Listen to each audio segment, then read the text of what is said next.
Hello बच्चों, let's read the question. A ray incident at 15 degree on one refracting surface of the prism of angle 60 degree suffers a deviation of 50 degree. What is the angle of emergence? तो ये हमारे पास एक question आ चुका है जिसको हमने solve करना है. Let us start solving this question from the key concept. As we people know कि जो इसका key concept बनेगा वो क्या बनेगा कि that is related to the actually we should know the formula for angle of emergence that will be sufficient to solve this question. Okay, तो क्या हम यहाँ पे लिख सकते हैं कि angle of emergence plus angle of incidence plus angle of emergence E, this is equal to angle of prism plus angle of deviation. तो अगर हमें ये फॉर्मूला पता है, इस फॉर्मूला की मदद से हम इस क्वेश्चन को जो है सॉल्व कर सकते हैं.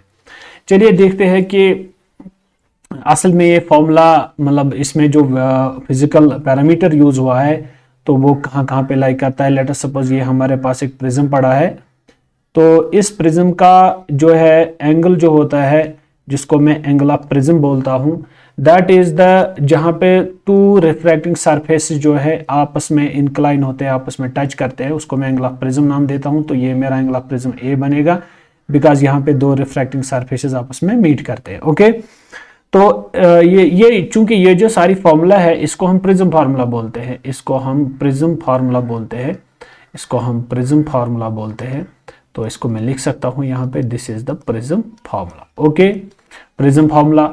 तो ये इसका एक रिफ्रैक्टिंग सरफेस रहेगा जहां पे आपकी रिफ्रैक्शन देखने को मिल जाएगी. क्वेश्चन में बोल रहा है कि जब आपकी incident ray making an angle 15 degree on one refracting surface, का मतलब बहुत छोटा एंगल बन रहा है. यानी अगर मैं इस सरफेस को सबसे पहले नॉर्मल डाल दूं तो angle made by the incident ray with the normal, that is the angle of incidence. तो क्या मैं यहाँ पे जो है कि एक छोटा सा एंगल दिखाने में कामयाब हो जाऊं. This is the incident ray, let us suppose this angle is the 15 degree. May be it may be more than 50, less than 50, लेकिन दिखाने के लिए मैं बोलता हूं यहाँ पे कि ये एंगल जो है ये आपका 15 डिग्री का एंगल यहाँ पे इंसिडेंट रे बना रही है. ओके, इसके बाद दूसरी ऑप्शन क्या है कि जो हमारा प्रिज्म होता है इसका रिफ्रैक्टिव इंडेक्स म्यू है.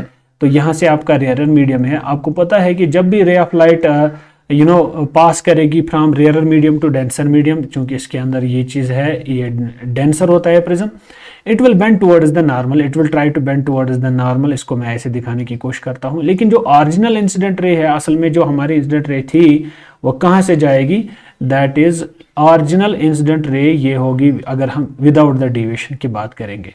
तो ये हमारा पूरा जो है यहाँ पे एंगल ऑफ डेविएशन निकल के आ रहा है.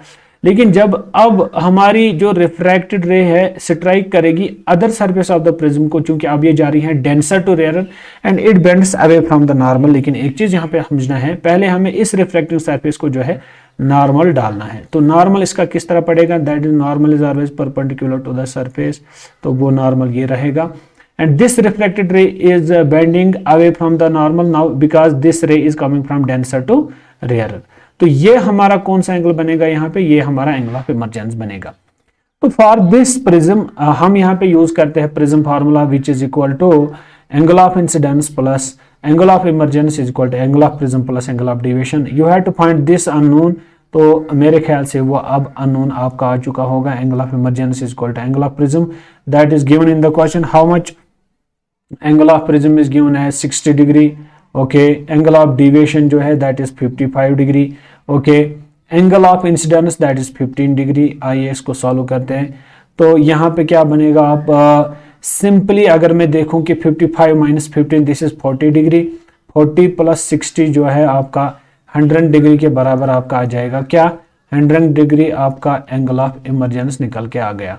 तो ये बात तो यहाँ से भी पता चलती है कि बिकॉज रे ऑफ लाइट जो है that is coming from denser medium to rarer medium, तो it bends away from the normal. इतनी बेंड करेगी कि आपका एंगल जो है 90 से ज्यादा होगा. दैट मीन्स आपका एंगल ऑफ इमर्जेंस जो है 100 डिग्री बन जाएगा. Hope you got the answer of this question. Thank you.